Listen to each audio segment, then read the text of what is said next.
What's up, everybody? Once again, it is I, James, coming to you from the Nerdy Mewzings podcast studio.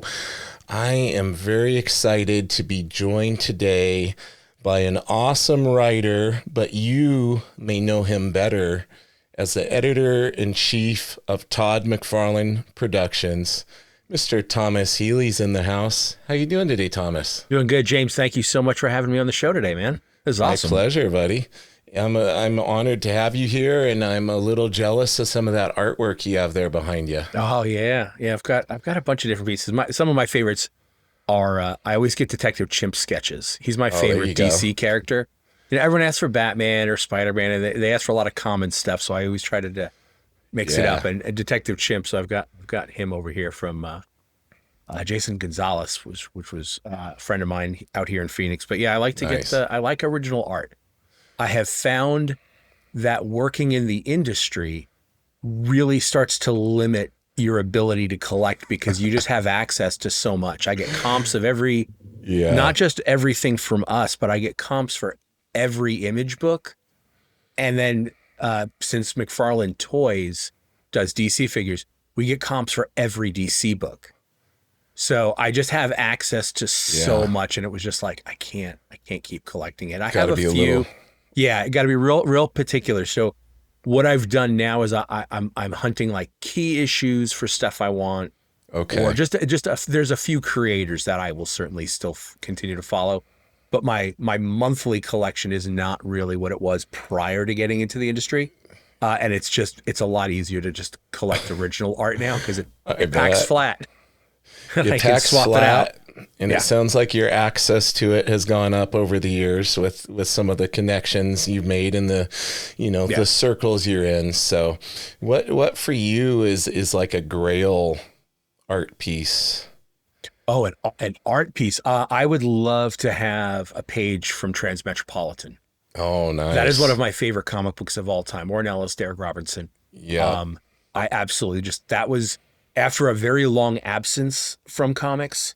When I decided to get back into comics again, I went to a local shop out here named Atomic Comics, which doesn't exist anymore. But I spoke to the gentleman there, and I was like, "Hey, I haven't been in comics forever. Like, just give me something interesting." And he was like, "Well, DC's doing this new imprint called Helix, and it's like sci-fi based stuff. So you should give that a shot." Yeah. And I said, "All right, cool." And I picked up. I think issue 2 had just come out. And I picked up issue 1 and 2. And I fell in love with that book. So yeah, I would kill for a page from that. And I know it's funny because I know a couple people that have pages and they will not sell them to me. And then as far as issues, I'm still, speaking of my Detective Chimp, I am still on the hunt for a reasonably priced Rex the Wonder Dog number 4, which is the first appearance of Detective Chimp. That's a deep cut. That is a deep cut, and they are not cheap. Even coverless, beat to hell copies are still going to run you a couple of $100. Yeah. So I don't need a high grade, but I would love a nice clean cover with the colors. I don't mind if it's all ragged on the outside. I have a nice one. But that'd be my Grail book right now. Yeah. The thrill of the hunt. Yes. It's a big part of it. It is. That's to me one of the more exciting parts. Cause like you get it and I, get it framed and I'll put it up into here. I'll put it up in my office or whatever. And then immediately, though, I hate to say it, immediately go, okay, that was cool. Well, what's the next one? Exactly. Because it really is. It's the dopamine hit of the hunt, of finding it. J.H. Williams III, another one I would love to have a piece of original art. That would be beautiful. Yeah, amazing work. Yeah, for me, as far as comics, it was that Hulk 181 back there. That was like way up on the list, And then I got it, and it's like, well, now what? I thought it was going to take me a lot longer to get that one. And it's like, okay, what's next? It's the problem. Always looking for the next fix. Always need the next fix. Yeah. Yeah. And there's plenty of suppliers out there. So they facilitate. That's what I love. I have 2 jobs when I go to a show. I'm there to meet every possible creator I can meet, handshake, high five, backslap, whatever it is. And then say, hey, either sometimes it's I like your stuff, or sometimes it's, hey, we'd love to get you on a Spawn book, whether it be covers or whatever. And the other thing is just, looking, I love the guys that sell the art. I love looking through those pages and those books It's so fun. Seeing that, because to me, I feel like that's why I also try to collect, the oversized editions of like, I think the art of Hellboy from Hell Volume 2 just came out. And, I love to see those raw pages. One of my favorites is Jim Steranko's Agents of S.H.I.E.L.D., Nick Fury Agents of S.H.I.E.L.D. And to see all of the, like, nowadays with everyone using iPads, and I'm not taking away from the art to do, but like you can clone tool some stuff, you could duplicate some stuff, but to see him drawing every single Hydra guy in the background, no matter how big, phenomenal. And to see the lettering actually on the art, I absolutely love. I like seeing those raw pages with errors and whiteout and all that stuff. That's the thing. Yeah, for me as somebody who draws, it's such a cool experience just seeing, one, it's kind of freeing as an artist to know that they made mistakes too. Because we have these icons and these legends, and it was always one of the things that was eye-opening for me was when Jim Lee started streaming on Twitch, and you would see him do a beautiful figure or something and then erase the whole thing and change it, and it's like, Jim Lee erases stuff too. It's okay to erase. Like, these guys aren't perfect. And when you see the originals, just there's something that adds character to it with the texture, and you see the white out and you see the underdrawings and everything. So yeah, definitely appealing. Those artist editions, man, that's dangerous though. This shelf over here, this is ready to collapse. I think the last I counted, there was 13 stacked on top of it. Yeah. I'm testing the structural integrity of IKEA furniture is being tested right now. Oh yeah, you and me both, man. You and me both. I think everybody loves those cube shelves, but I've just got stacks and stacks everywhere here and at the Spawn offices. Yeah. So now I got to ask you, because you mentioned you took a break from comics, but how far back does this love of comics go for you? Is this something that's been a part of your life for a very long time? Yeah, my first two comics I can remember reading voraciously and over and over and over again was Avengers.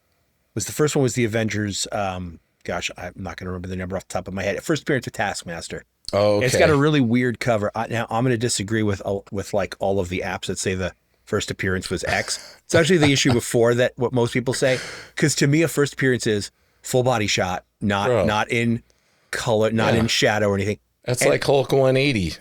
Exactly. That's not Wolverine's named. He's in a full panel. There's dialogue. It says, it's like, come on. And for the same thing with Taskmaster, he's got a full page splash, and he says, "I am Taskmaster, and I'm gonna kick your ass." And so to me, that's the first issue, and it's got a weird cover of Wasp on this bed, and they've got like this weird plastic tent, and they're like poisoning her with gas. It's a very odd cover. But then the next issue, he's on the cover, and people go, "That's the first appearance." I'm like, "Not really?"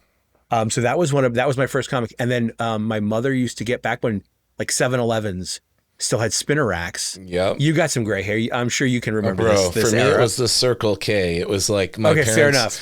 let me ride my bike up the road to Circle K, and I would get comics off the racks there. And I was buying Daredevil, Captain America, and Fantastic Four books. So that John Byrne era, early Frank Miller stuff on Daredevil, I loved it. And I just loved everything that Cap was in. I had a 1977 Captain America annual #1, and I had all these, nothing valuable other than to me. But yeah, so I all through high school, all through college, reading comics. I remember my buddy was like, "Yeah, I'm reading this stuff called the X-Men." I was just never an X-Men guy. Right. And he's explaining to me how they're hiding in Australia and they're fighting robot guys, and it was all through the Siege Perilous stuff. And I just loved it. And then it was just a matter of like, getting a job and moving around and just not having a regular shop. And then one day I was like, I just want to read something fun. Yeah. And went there, and then that led to me working there at multiple shops in and around the Phoenix area.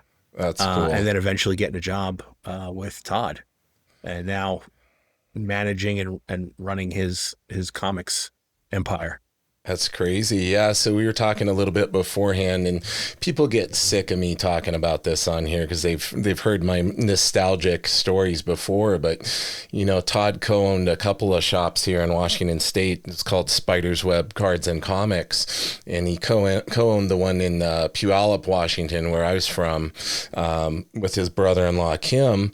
And that was the same thing. Like, I would go in there all the time, and eventually it was like I was offering to help put the new books out and things, and then it's like, hey kid, you want to work here? And that was my first job, at the age of 16, was working there. And then when the guys would come in for signings and Todd would come in and stuff, hang out with them and bodyguard them, because that was a martial arts guy. So like, hey, you need a bodyguard, Todd, keep people away.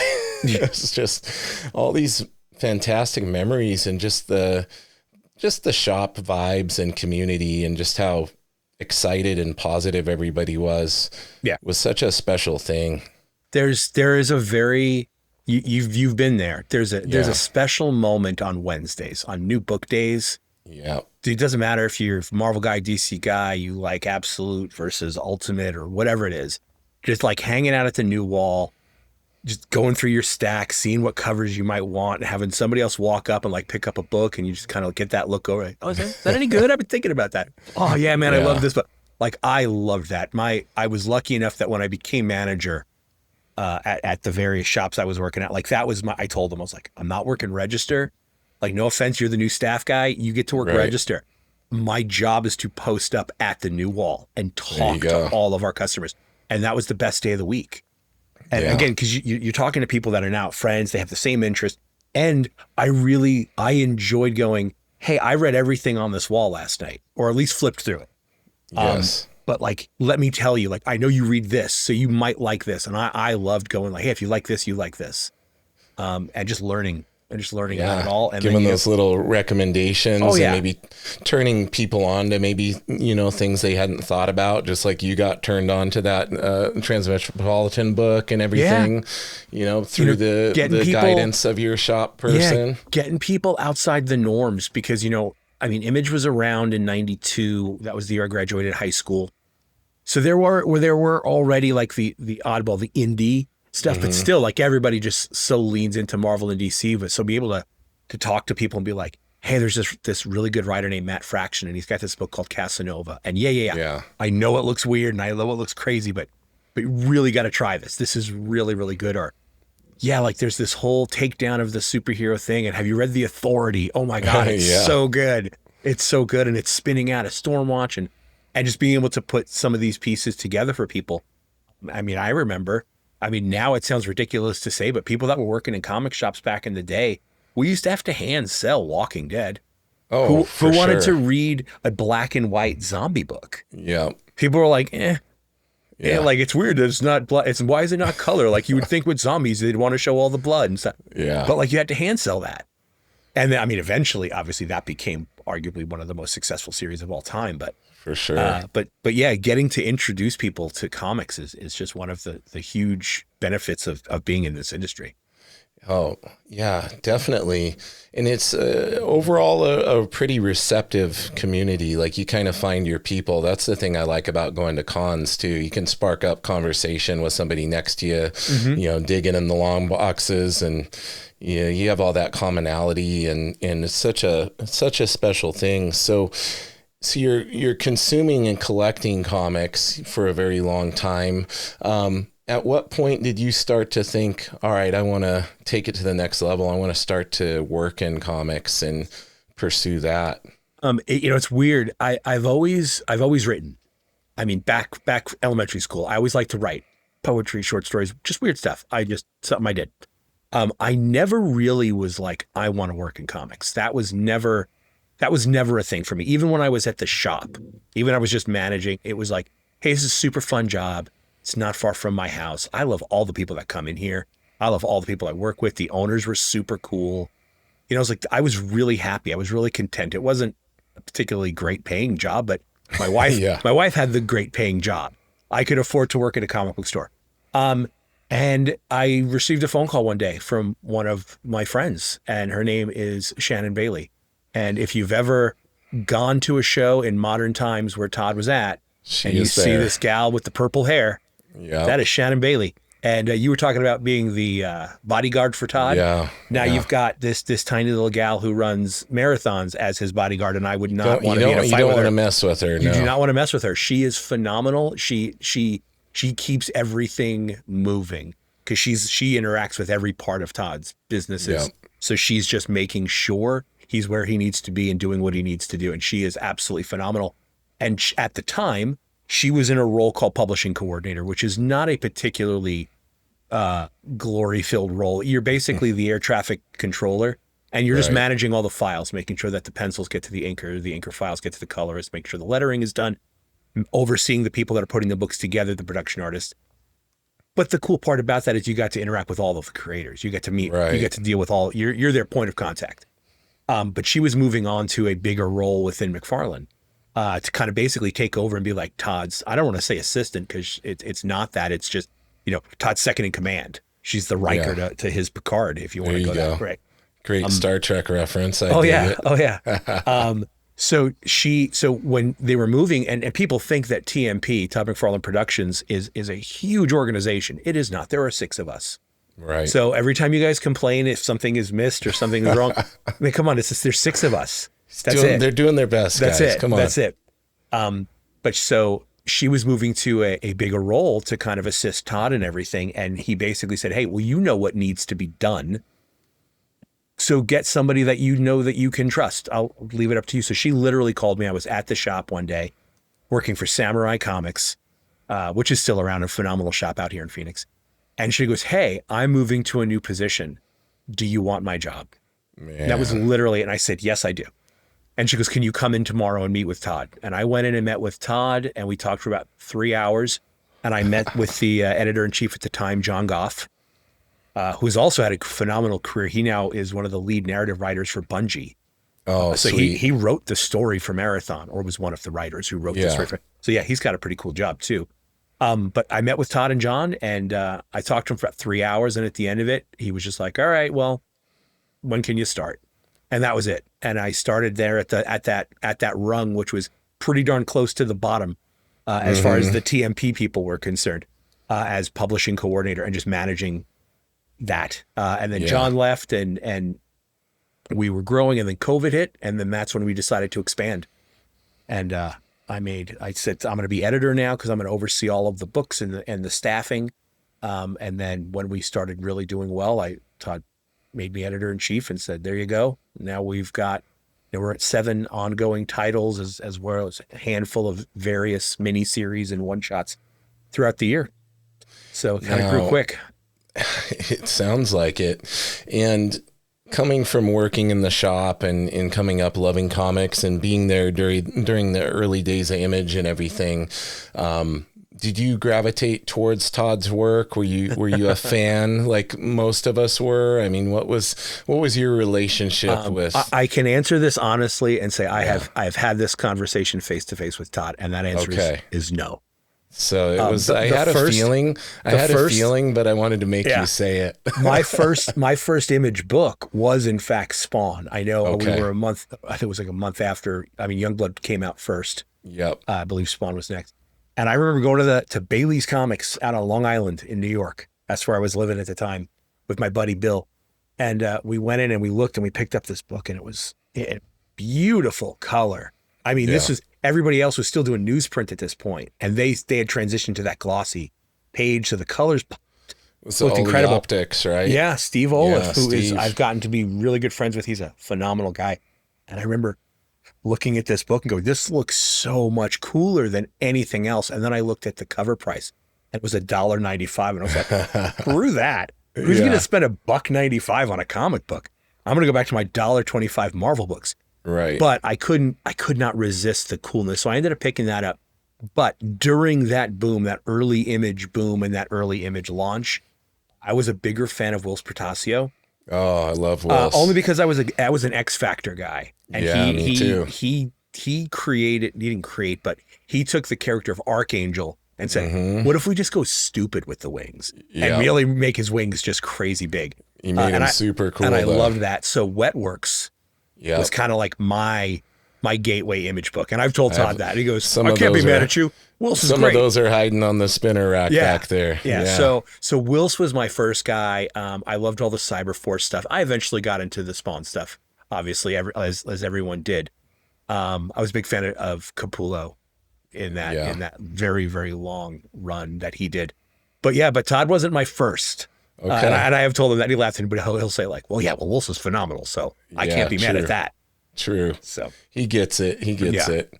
Were you picking up any of his stuff like on Amazing Spider-Man or any of that back in the day? No, I wasn't a Spider-Man guy. Did you didn't, to me, I'm making an assumption here, but a lot of times the writers that I have on, they're more following the stories, and the art 100%. is a little more secondary, right? So, absolutely. Absolutely. Yeah. So I was really into, not to say that the art was bad, but like I was really into Frank Miller's Daredevil. Yeah.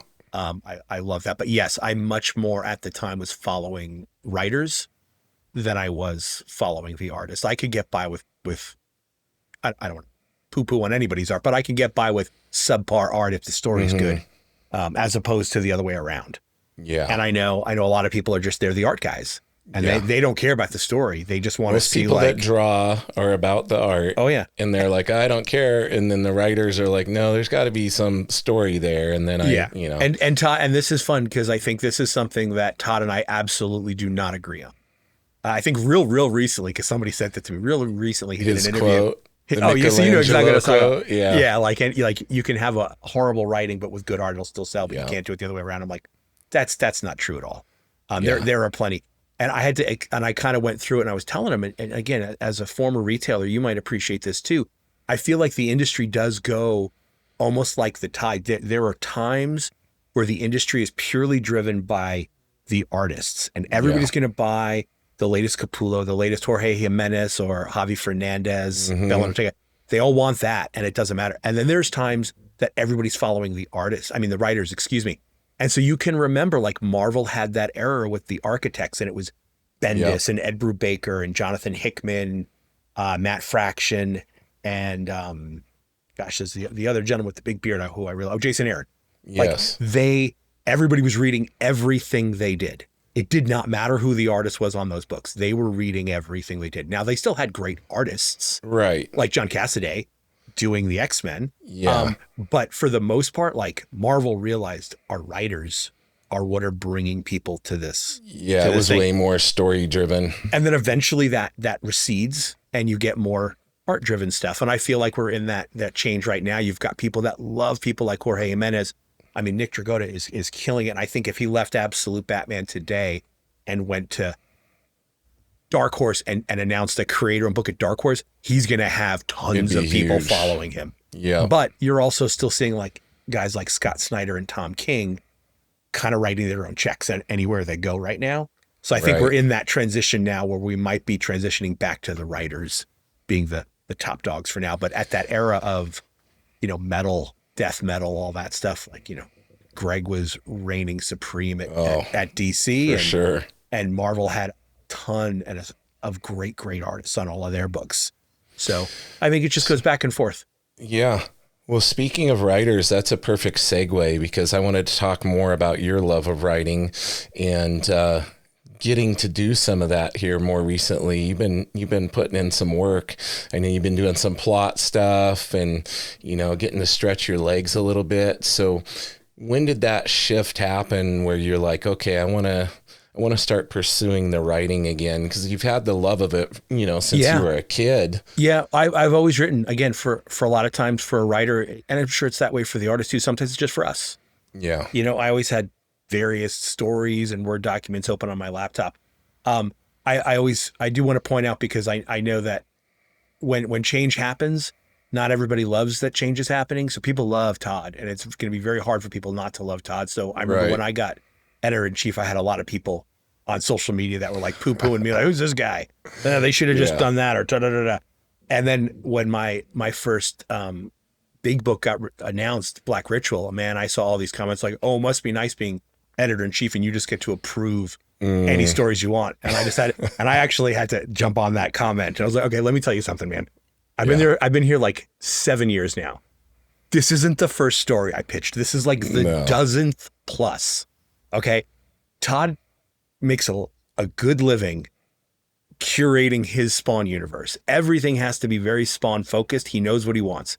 He is not just going to give me a book because he likes me or because I'm a staff member, because no, he's the smartest businessman I've ever worked for. So no, I didn't get it because I was editor-in-chief. It was because I got to a point where he went, okay, yeah, that does fit interestingly in the puzzle that is the Spawn universe. So it did. It took a while for me to get what he's looking for. And I just sat and I listened. And I heard what he said to other writers. I heard what he said when he was writing stuff and how he was planning stuff out, which is very, very little. He does not plan stuff out at all. But I knew eventually what he was looking for. So when the opportunity came around to kind of look at what some of the new miniseries were, Nat Jones, former Spawn artist, had come to us and said, "Hey man, I want to do Nyx." And I was like, "Well, Nyx is currently the Queen of Hell," and I sent him the design, and he's like, "No, I want to draw like the old school Nyx from what I was drawing when I was on the book. Like I want the cool goth chick." And I was like, "Well, let me think about this." And he was trying to, he was like, "Hey, can you put me in with a writer and we can do this?" And I wrote a 7-issue synopsis while I was sitting in the Centurion Lounge at an airport, I think in San Diego, on the way back from a business trip. And I sent that off to Nat, and he went, "I really like this. I would love to do this." And then we sent that to Todd. Todd went, "There it is, go." And then, same kind of thing happened with Sam and Twitch. I did the last arc in the Sam and Twitch series. I'm a fan of TV cop shows and mysteries and stuff like that. So when we were looking and we were shaking things up for Scorched and King Spawn and Spawn, we knew that Matthew Rosenberg was going to be coming on for Spawn and King Spawn. And I said, I really like Erica. I want to keep her working with us. So she went to Gunslinger. We didn't have a Scorched writer. Todd's like, "Well, I'll stick on Scorched then. I'll just stay on Scorched." And I was like, "Well, this is what I want to do with it." Because I know you're not happy with where you've got it right now. This is where I want to go with it. And we sat down and we talked for a couple hours, and he's like, "Well, what would you do with this character? What would you do with this character? Give me a bit of dialogue. Give me an example of how would she say that? How would she say that to Al?" And again, I knew what he was looking for because he had told me a million times what he was looking for, and he just wasn't getting. So he went, "Oh, that's it. I'm like, so can I do it?" And he's like, yeah, fine. And then that's it. So now I'm the Scorched writer. That's so cool, man. And I had been publishing, small little creator-owned things in the background, not while I was at TMP, but just leading up to it. Stuff that, may or may not ever see the light of day ever again, because some of it was hilarious and some of it was absolute garbage. But that's what it is with everything. It's neat to hear that you kind of been sitting somewhat in the background, in a sense, absorbing the essence of Todd and what he looks for in these things and putting it in the back of your brain. And then you're like, "Oh, okay, here's what he might like for this." Oh yeah. It's a great spot to be in. It's amazing what you can do when you listen. And, I agree. I think patience is one of the most important things for this industry. I see a ton of guys. They hit me up on social media. They run to me at cons, and they want a gig. They want to work, and I get it. Yep. I love it. And I'm not saying they just want to work for Spawn. They just want to be a professional. And the biggest issue I see for a lot of these guys, it's not talent, because you can get better. You just got to sit in front of the table, sit in front of your laptop, sit in front with a pen and pad, and just either write or draw. You will improve. You're gonna do it. But so many of them think like, I have this one shot. I'm with Thomas. I'm with Todd. Here's my portfolio. And then we'll give a bunch of notes and say, "Hey, this is what could be better." And I'll tell them, I want to see, give me, with what I've told you, come back with more stuff. Mm-hmm. Utilize what we've just told you. And like some of these people, like, I never hear from them again. And I'm like, exactly. But you have to take that. Nobody's poo-pooing you because we don't want you in the industry. We just want you to be the best artist that you can for where your skills are right now. And I do have artists, Jonathan Uribe, Jeff Monk, Jordan Noir. These are artists that, we had spoken to, and the first few times we did say no. But they had the perseverance to take everything that both Todd and I said and improve. And then one day I went, "Oh, there it is." Yeah. And I remember seeing Jeff Monk, he does covers for us now. He does covers for a lot of people now. He's been doing a bunch of great stuff for Geiger. I think he did something for Witchblade or Darkness.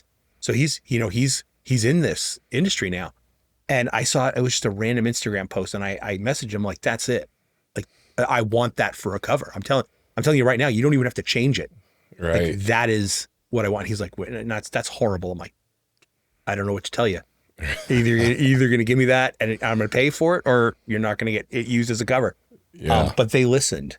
And I feel like that's really important because there is no definitive path on breaking into the industry. Unfortunately, it really is who you know. Yeah. Yeah. It's become more and more, in a sense, more and more accessible through social media and being able to connect with people. But at the same time, like, there's no definitive way. Like, back in the day, it used to be, take your samples to a con or go visit the offices and get in front of an editor or whatever. But now there's multiple different ways. I mean, heck, when I had Thomas Nolick on, he said basically he got a message through Instagram that Todd liked his work. And it's like, wow. We do that. We do that often. Yeah, we do that. And we do that often. I can't tell you how many times I've woken up to a text message from Todd at 3 a.m.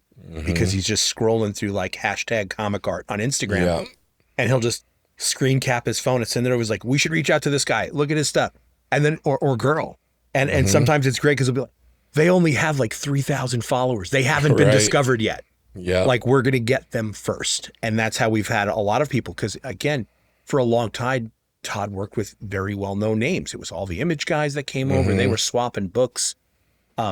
But Todd really, I think, enjoys now, and I do as well, finding these diamonds in the rough that are not like these huge names that we're just going to steal from another company. I'd rather them be a name like Bjorn Behrens, who at the time wasn't even a cover artist for us. He was one of our toy sculptors. He worked for McFarlane Toys as a sculptor.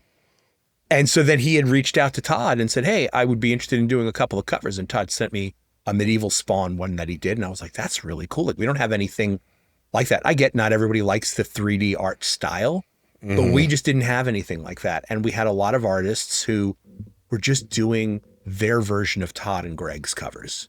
Right. And we were like, we want some more stuff. We want people like Jason Sean Alexander, who just does his own, man. He just does his own stuff.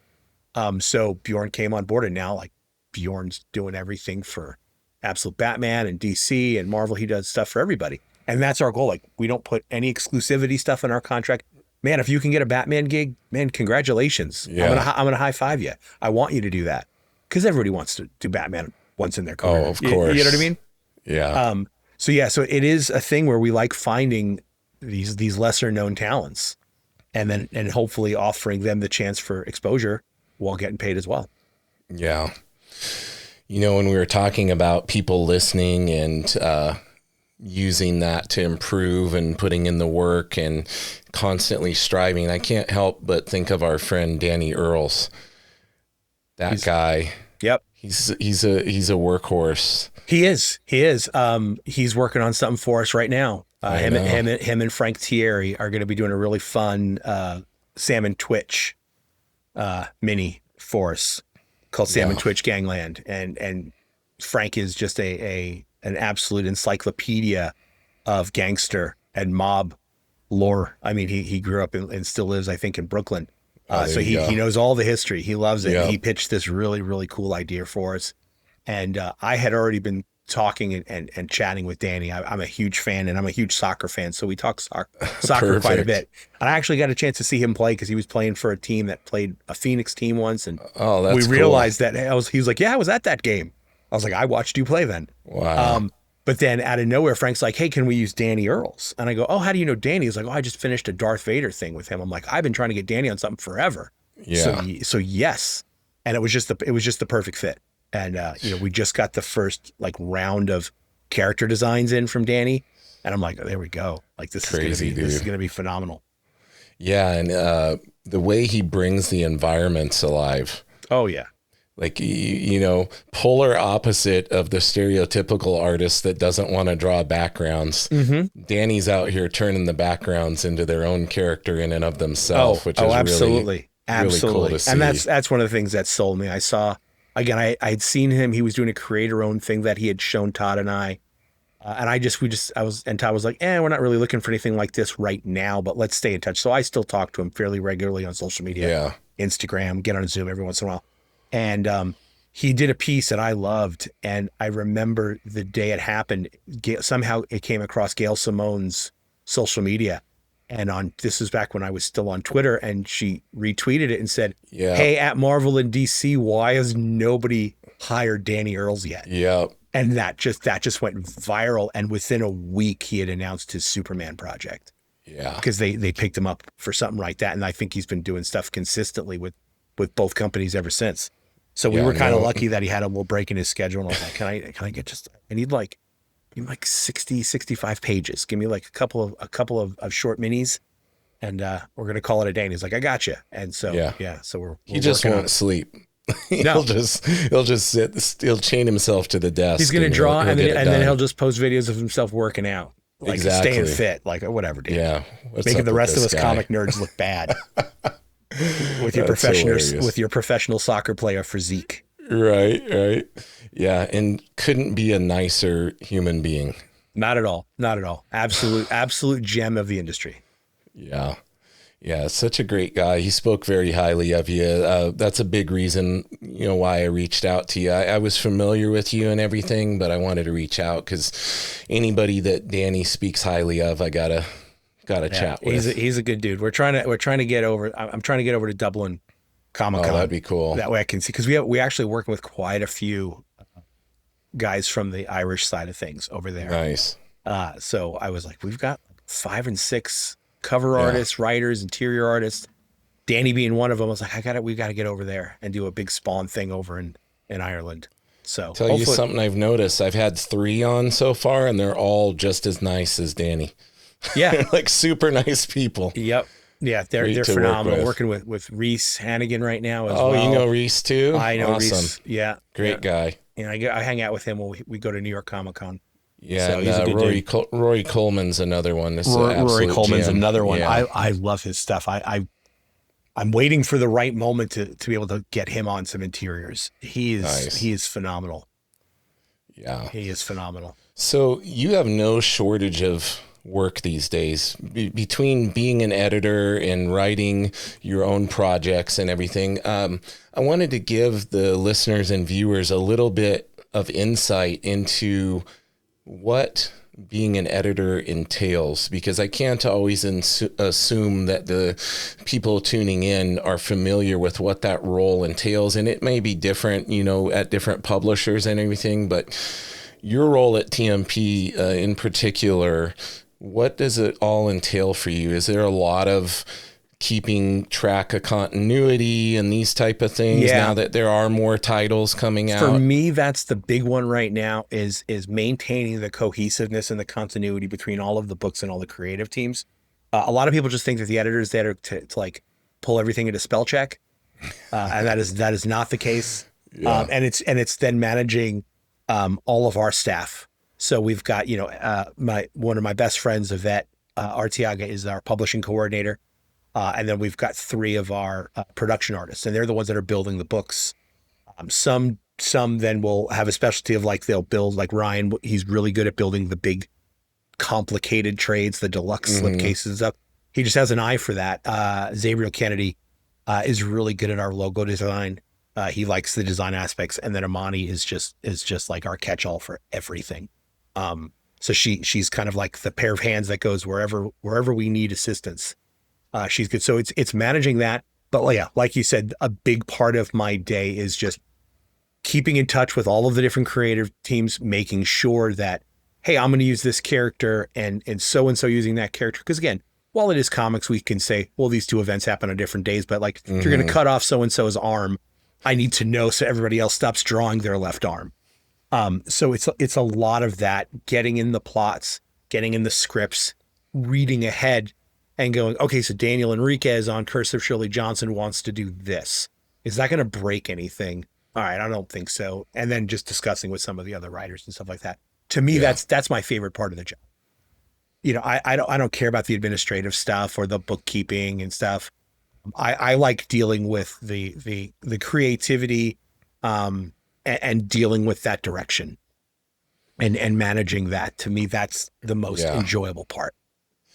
Now, how much influence do you have on like pairing creative teams together? Is that part of your role at all? Like putting a colorist with a certain artist, or setting up the team on a book? Do you? Yeah, that's get involved me. with that? That's me. I mean, I listen to everybody's opinion, and sometimes teams come to us kind of pre-made. So Jonathan Glapian and Daniel Enriquez, they came to us together to pitch Curse of Shirley Johnson. Yeah, they really wanted to do that. As when Todd and Yildiray Chinar, they left Kingspawn, and we knew that Matthew Rosenberg was going to come on as a writer, because Todd kind of wanted to have one guy writing both Spawn and Kingspawn, because they're books that run parallel. They have a different vibe. For Spawn, you're going to see mostly the more kind of like classic superhero-y version, whereas Kingspawn's a little more darker and grittier, a little bit more of a personal story, but they're going to be telling aspects of the same continuity. But when we got Matthew Rosenberg, again, we knew we wanted to keep that vibe, that darker, grittier vibe. So, we're not going to go, let's get Art Adams, because that's just going to be kind of like a fun, bouncy book. So we kind of went through who we had and who we were working with, and we really love working with Thomas Knopflick. So he was just kind of set doing covers at the time since his Sam and Twitch story wrapped up. So I went to Todd. I was like, hey, I think we put Thomas on that. And Todd likes Thomas's stuff too. So we reached out. We're like, hey, do you want to work on this book? And he said, absolutely. And then with Scorched, we had Steven Segovia moving on to Spawn. So I just went through, I get either people send me their portfolios, or there's a lot of like comic reps that'll send me like weekly, hey, here's like 5 different people. 2 of them are colorists, one's an inker, and 2 artists. Take a look, let us know. And so I keep an email file that just has all the people that I've liked, that I go, oh, that could be a good fit here. And I just went through and I basically gave a list of 4 people that I was like, these are all 4 people that would fit, I think, well for the story that I'm going to be telling in Scorched. And then I sent that list off to Todd, and I made sure I put them in the order that I knew he was going to be influenced by, and he picked the guy I wanted, Alessandro Vitti. So nice. I knew what I was doing there. So then Alessandro came on board. So do I have you to thank for the work my buddy Steve Cannon's been doing, coloring some stuff for you guys? Yeah. So Steve was a guy that I think we just started talking to each other on Instagram. I think it was just it. And then he knew, and I remember the first time I saw his work is he had done a gunslinger piece for Jonathan Uribe. Yes. And so Jonathan showed me that at San Diego Comic-Con, and I said, I'll take that. Like, then that was the piece that I went, Jonathan, that's it. You've gotten to where we needed you to be. This is your all first the connections piece. Are there. I was like, I'm going to take this piece as is. And he's like, well, I had my friend color it. I was like, I'm going to take him to get me his info. Nice. So we got him on there, and Steve's been doing a ton of covers. However, we've just been waiting for this next kind of phase to start, because he is going to be the colorist on Sam and Twitch Gangland. Nice. So he's just been waiting. I've been waiting to get him on board an interior book. I just didn't have any space available.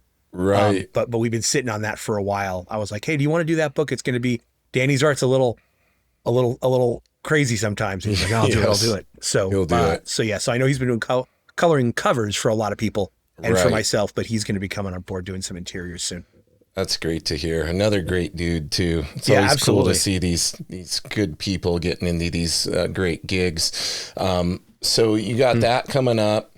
You got Danny rocking it. You got all my buddies are killing it over at Todd's place right now, which is really special to see. So for yourself, what are some aspirations you have as far as where you would like to see things go? I know like every writer and artist usually has like a creator-owned project of their own in the back of their brain somewhere that they're itching to get out of their system. Yeah. Is there more things like that percolating in your brain? Yeah, no, there absolutely are.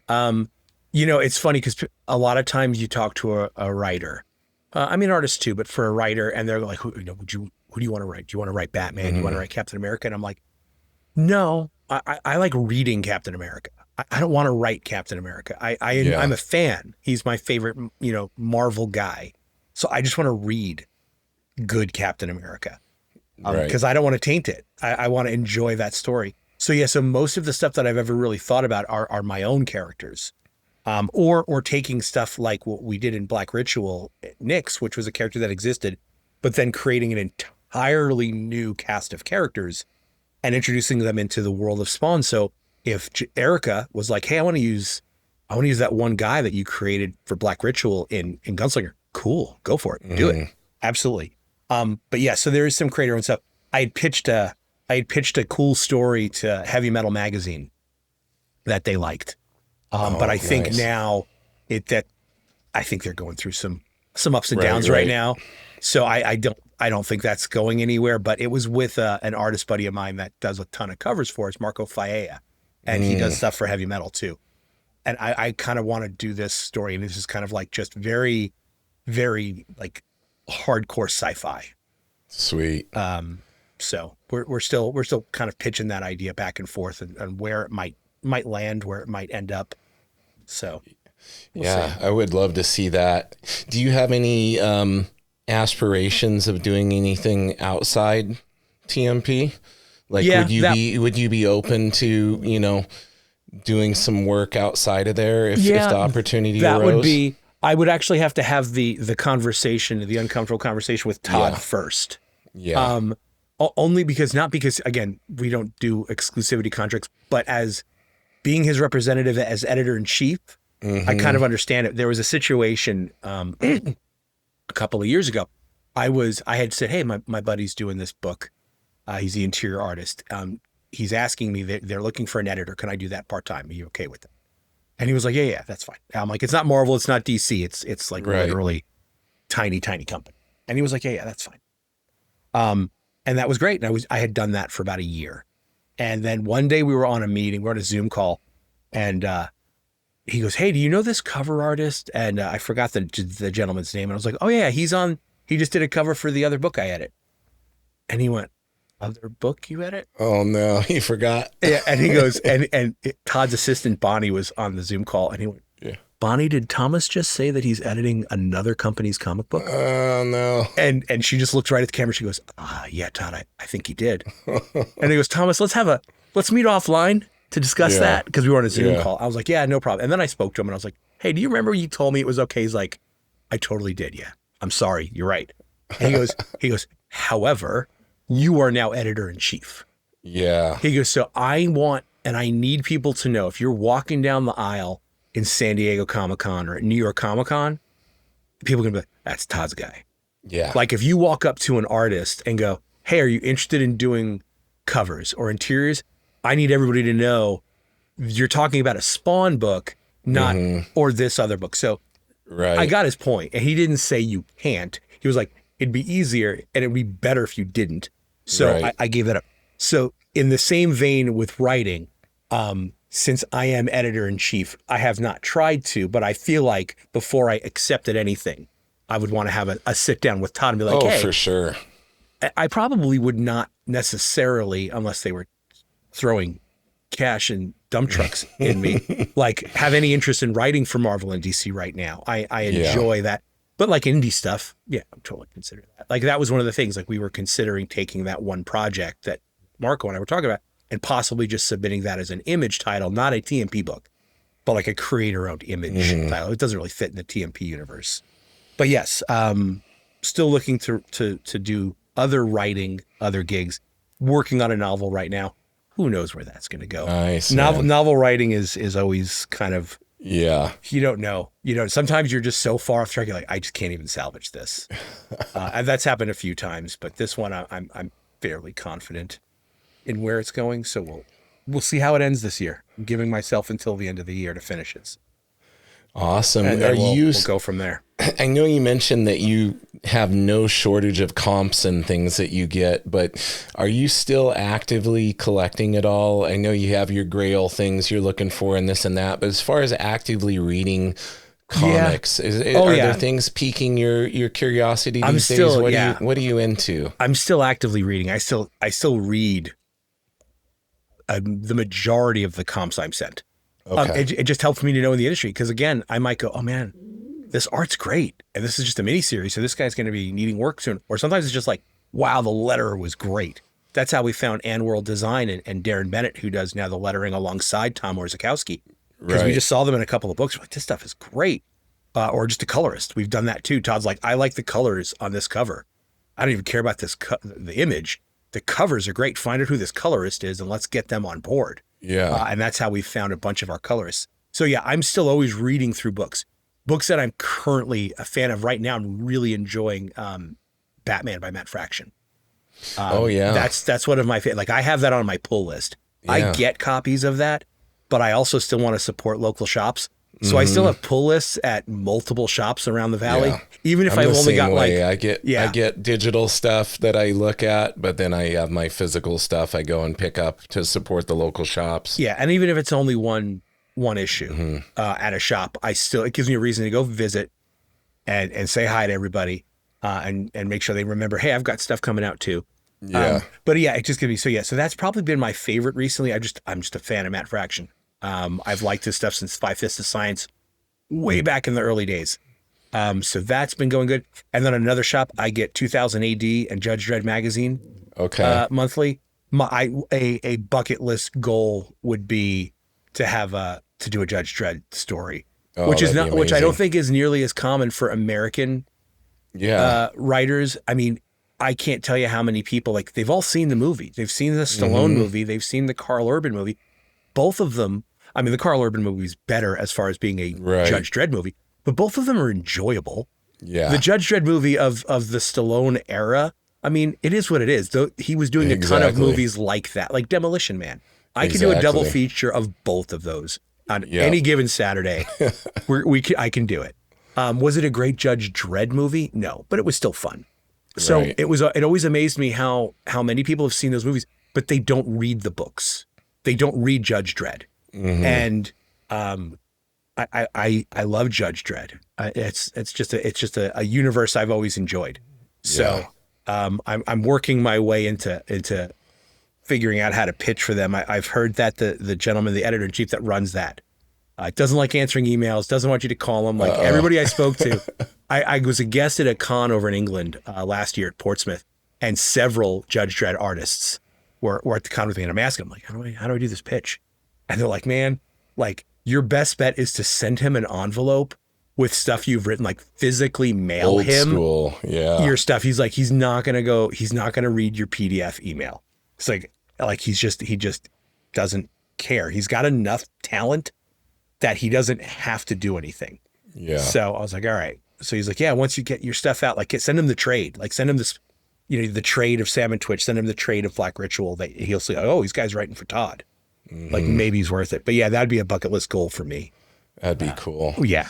And then nobody in the US would read it. It would, like the 8 people that get Judge Dredd magazine in the US, they would read it, but nobody else would. How much of what you do involves pounding the pavement at cons these days? Are you traveling a lot? Yeah, I do two different ways. Okay. So if you're gonna see me at San Diego Comic-Con or New York Comic-Con, those are the 2 big ones. I am there almost exclusively as editor-in-chief.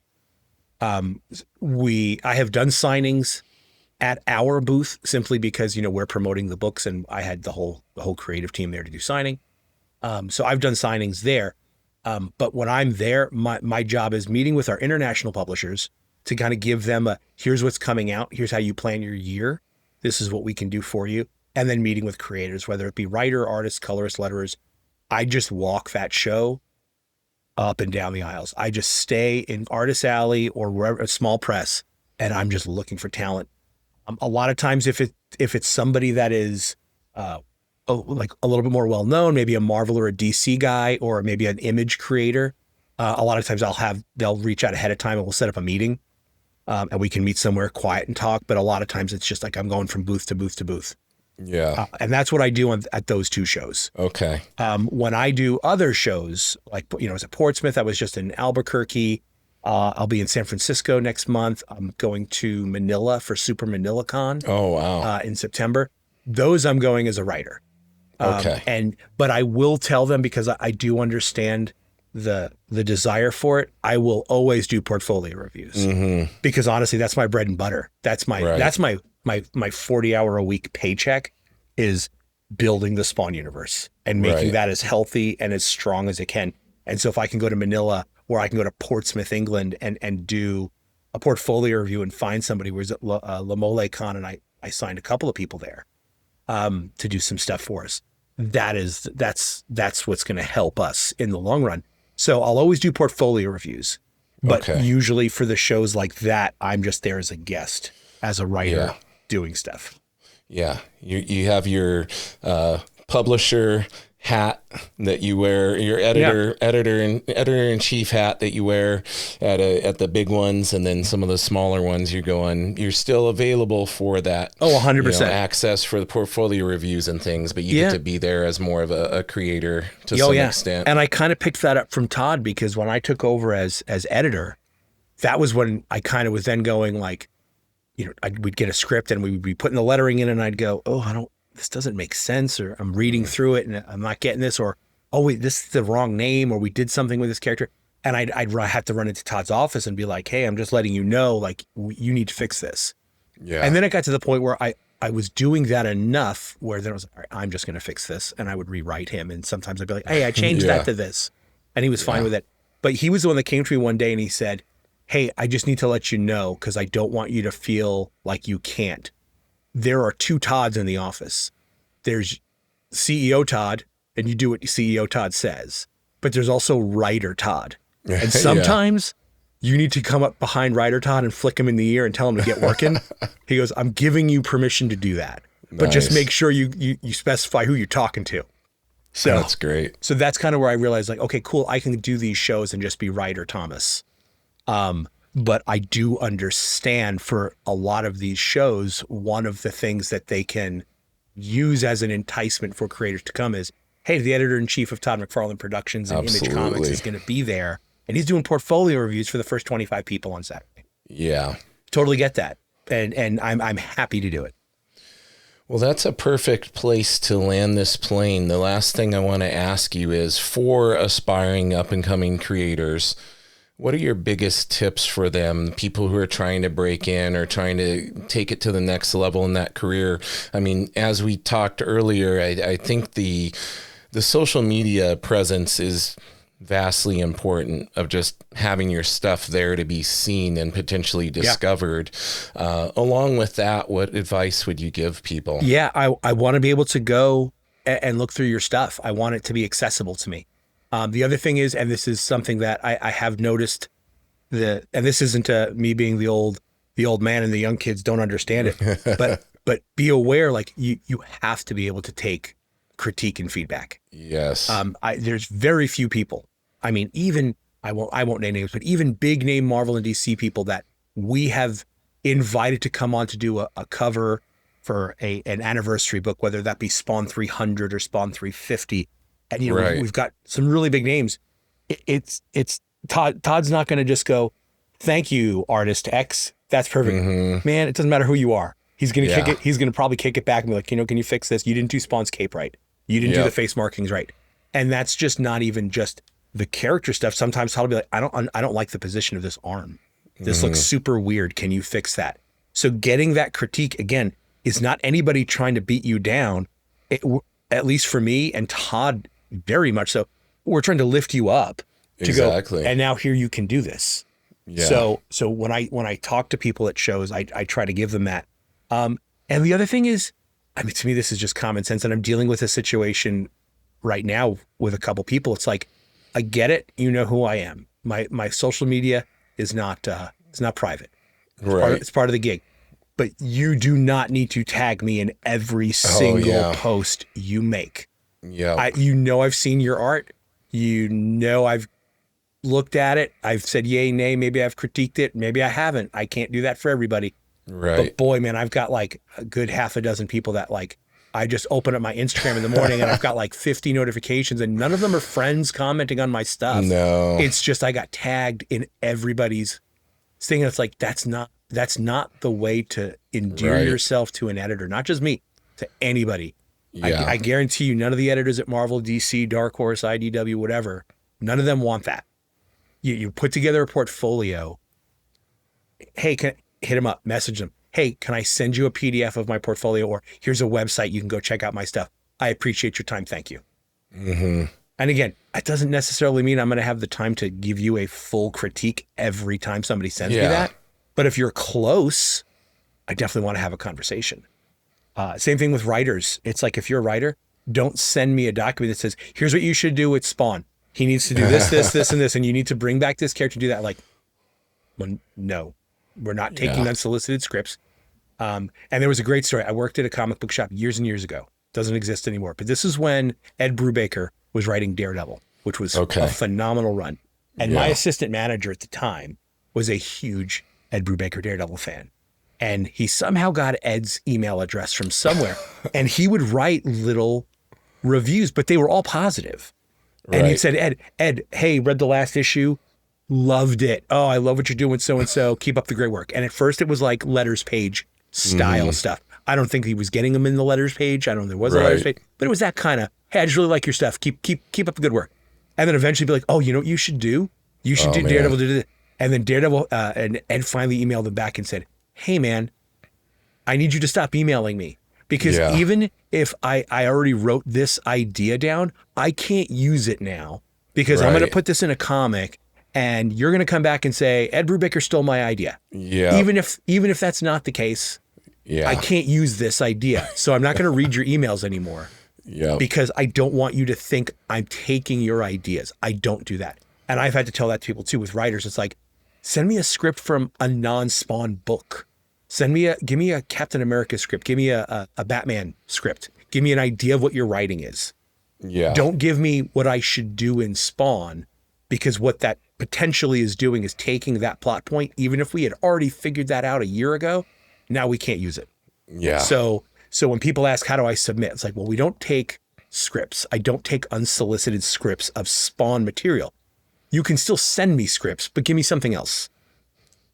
And then for writers, again, just keep at it. I don't mind if you tag me on something that you go, this is good. I don't need to see every revision that you've done of the same piece. Yeah. Over and over again. Makes sense. Yeah. Makes sense. Your time is valuable, my friends. And I try not to be rude. I've never snapped at anybody online, other than a couple people like, hey man, this is my personal Instagram. Like, stop flooding this. Like, I'm posting pictures of my dinner here. Well, this is not the official Spawn Instagram. You got to set boundaries every now and again, right? I'm bad at that. Because you are so accessible. Yeah, but you're a nice guy that wants to see people do well and succeed. So that part of you is going to, it's that double-edged sword, because you don't want people to feel that you're not approachable and all of that. But at the same time, there's a line. There is a line. Sometimes gets crossed. There is a line. Right? And I understand people get excited. And again, I do interact. I do interact often. I like commenting on people. I like when people, randomly will post a picture. I'm like, oh, that's pretty cool, and I'll like it, and I'll be like, oh, awesome. Yeah. And then immediately I'll get that. Oh, did you want to use that for a cover? I'm like, man, I'm not saying it's good enough for one of our covers. No offense. I just like it. Right. Okay. I can still be a fan of art. Not everything is related. Not every piece of art that I own. I don't think every artist of art that I own would be a good fit for Spawn. Yeah. So I don't just like it because that should be a Spawn cover. I may just like it. Yeah. And I need you to understand that. I'm not being rude, but that's what it is. So I've had those conversations before. And I try to let them down easily. Well, Thomas, as we wrap things up here, I want to give you an opportunity to let everybody know about anything you're super excited that you have coming up that you want people to know about, as well as the best place to bug you and constantly tag you on social media. Yeah. I'm excited because my first issue of The Scorched hits, I know this isn't live, but my first issue of Scorched hits the stands tomorrow, which is the 27th.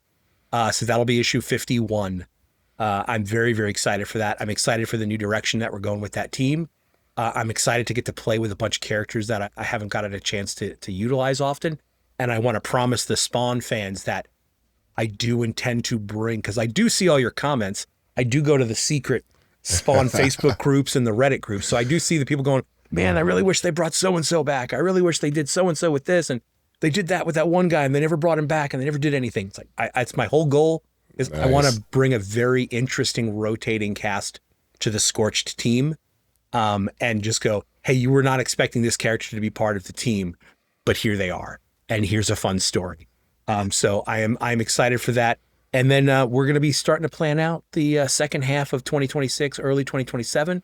So I'm knocking on wood, I'm hoping to be able to announce the Black Ritual Book of Nyx Chapter 2. I'm hoping that that's going to be on our slate for second half of the year. Cool, man. And social media wise, where are you the most active these days? Is it your Instagram? Yeah, because I'm an old photographer. I like Instagram simply because it's a photo. That's the easiest thing. I go to my Facebook, but like pretty much it's just my family that's on Facebook. I don't do a whole lot of comic stuff. I'm on Blue Sky too. Okay. But Instagram is my most often lurking on. And I go to the Reddit. I really like the vibe of the Spawn Reddit. Nice. It's pretty darn good. There's always a few outliers that are just kind of like, nah, nothing's been good since nothing's been good since issue 25. I'm like, just 36 years of comics and not anything's been good after year 2. Yeah, right. Okay, that's good on you. But I like going in there every once in a while too. Perfect. Well, I'll be putting all your socials up in the description for everybody. And I just really appreciate you taking the time to be here with me today and have a fun chat. It's a true honor for me. So thank you so much, Thomas. Right on, I had James. a wonderful time, dude. I appreciate the invite. I always kind of try to slip and Venmo all of my artists an additional $50 to go like, hey, mention good things about me on that podcast. There you go.